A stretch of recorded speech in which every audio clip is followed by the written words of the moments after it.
I had to read screenplays and write what's called coverage, which is the worst job in Hollywood. And what you do is you have to read a script, then you have to write a synopsis of the story, and then you have to write a page of comments, and whether or not. And these pieces of coverage are used by the agents, so they don't actually have to read the scripts themselves. Because 99% of the scripts that you read in Hollywood, 99 of them, 99% are bad. Yeah. And you can tell. I mean, I read over 3,000 scripts. I did 3,000 pieces of coverage. And in those 3,000 scripts, I said yes to one script. Oh, man, I bet there's some real stinkers in there. Yeah. I can tell you the worst script I ever read. Which yes, do tell. Worst script I ever read, and now that I think about it, I don't know how bad it really could be because I've remembered it for almost 20 years. I don't know who wrote it, but it was called The First Jewish Evangelist. Here's the plot.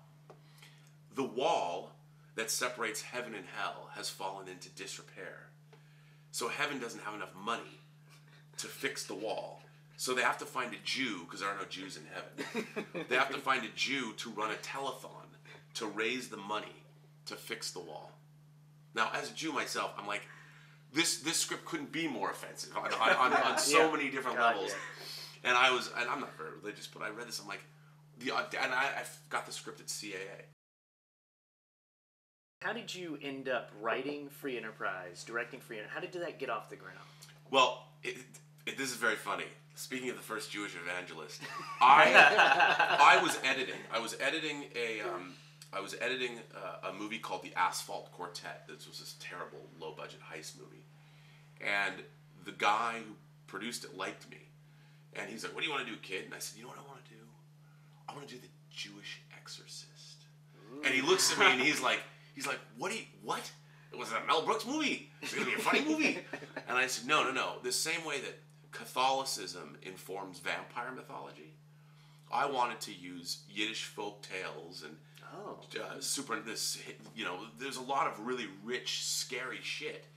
And my buddy Mark Altman and I wrote a script called Day of Atonement. It's too late to be forgiven. We had the whole ad line. The script was terrible. It just was bad. Right. I mean, it was interesting, but it wasn't. So Mark calls me up one day, and I'm working on the Star Trek Experience out in Las Vegas. I'm editing all the videos for their museum, and he reads a scene from my own life that I told him when I went to school in 7th grade in a Star Trek uniform the day Star Trek the Motion Picture opened, and I got taken to the girls' bathroom and beat the shit out of. So. Oh no! Well, no, bitches. Don't wear Star Trek uniforms to junior high school. I bet they were Star Wars fans. I know, right? So he reads me this scene with a twist. The twist was that while I get knocked down, I have this vision of William Shatner coming to me, and then after having the vision, then I wake up. And I'm able to clock the kid who's been beating me up. Yeah. Because William Shatner has given me this advice. And I was like, that's really funny. We should make that movie. We did. We wrote the script, and when we were supposed to turn in Day of Atonement, we turned in this other script, which was at the time called Trekkers, because we wanted to be like swingers. Yeah. And we turned it in. And they loved it. And it sort of, we went from there. We got it financed. Sweet. And the first person we saw for the movie was Eric McCormick, who played Will, and Will and Gracie starred in it.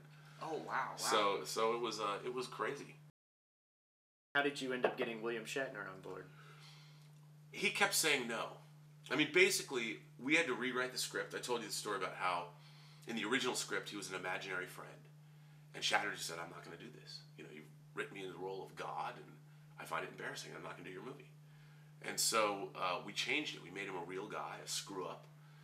And with problems and foibles, and he has this crazy idea to do a one-man musical of Julius Caesar where he's going to play all the parts. And that sort of, it just went from there. And then when he reread that rewrite, he's like, guys, this is funny. I'll do this. I'll be in your movie. And unfortunately, we were going to do the sequel this year. We were doing Free Enterprise, The Wrath of Shatner. Oh my God. We were 2 days away from principal photography, and we lost our funding. Oh no. Oh no. 2 days away. And it was funny because the sequel, we once said to Shatner, we're like, Bill, if we ever made a sequel to this movie, what do you think what should happen to your character? He's like, I think I should become a rabbi. Okay, you're a rabbi. Done. And for 10 years, we're like, what have we ever made? And then we finally figured out, if William Shatner was going to become a rabbi, how would we do it? Like, what would happen? And we came up with a Shatnerian way of making him a rabbi, where he's also going to save the world. Right. So, literally. Oh, wow. That's amazing. I've actually heard of FEMME FATALES coming out soon. Yeah. I'll keep an eye on that. Yeah, it's a fun show because every episode's totally different. Like, I did the Sex and the City meets the Hangover episode, and then I did a home invasion story, the Key Largo episode, and it's great. I mean, there's sex scenes, there's violence, and it's in 24 minutes. Since we're on the subject, tell us a little bit about it and where people can see it. Well, this is an interesting thing. I mean, Mark Altman, who I made Free Enterprise with, used to own, well, still does, own the magazines Geek Monthly and FEMME Fatales. He was talking about doing a series of FEMME Fatale movies, where we would like do 90-minute movies, and that never panned out. But this idea he pitched to HBO Cinemax, and they bit on it. And so, because we love anthology shows, we love film noir, and so he just called me up one day and said, "Hey man, you're going to direct an episode of FEMME Fatale." I said, "Oh, great." So I did, and then they brought me back to do another episode. That's awesome. And then we got back 13, or back 12 or 13 order. So we're doing a whole another set, and I'm actually writing an episode, a Napoleonic era, Barry Lyndon meets Dangerous Liaison. Oh my God! What a combination! Yeah. But yeah, so that show debuts May 13th on HBO. On its Cinemax. Oh, on Cinemax. HBO is Cinemax. I know. Yeah. And it's funny because it's still Cinemax. I know. But the show is really slick. I mean, I think Cinemax itself, when they first started seeing the episodes, they're like, wow, because it's all people that made movies. The actors have been so good. I've been shocked at the talent that we're able to get. And I think once the show debuts, people are going to watch it and go, it'll be a hip show to be on. Yeah.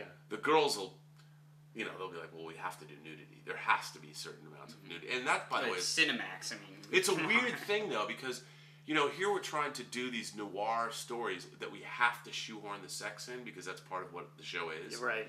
So it's really odd where you're directing sex scenes is not easy to do. Is it uncomfortable, or do you get uncomfortable? It is uncomfortable. It's a little uncomfortable because nobody's comfortable doing it. Yeah. Some of the girls maybe, but for the most part, they're uncomfortable. Yeah. And I've come from the Paul Verhoeven school of sex scenes where you have to direct them. You can't just go, okay, now it's time to have sex. You should have an idea. There should be a reason. And in my last episode, I did a sex scene that doesn't have a lot of nudity in it, but it's kind of a rough scene, and the network, I don't think, is going to be a big fan of it because there's not boobs. Anyway, we digress. Yes, we digress. But anytime you talk about boobs, you digress. I will digress always on boobs. Last, bit of advice for people watching? Yeah, if you really want to do this stuff, don't give up. It's not going to happen for you. You got to be in for the long haul. Nicholas Meyer, who wrote and directed Star Trek II: The Wrath of Khan, said it takes 10 years to become an overnight success in Hollywood. And it's true. I think that's true. Well, cheers. I will. Cheers. Anything left in my glass. I don't Thank you either, very but much. Yeah.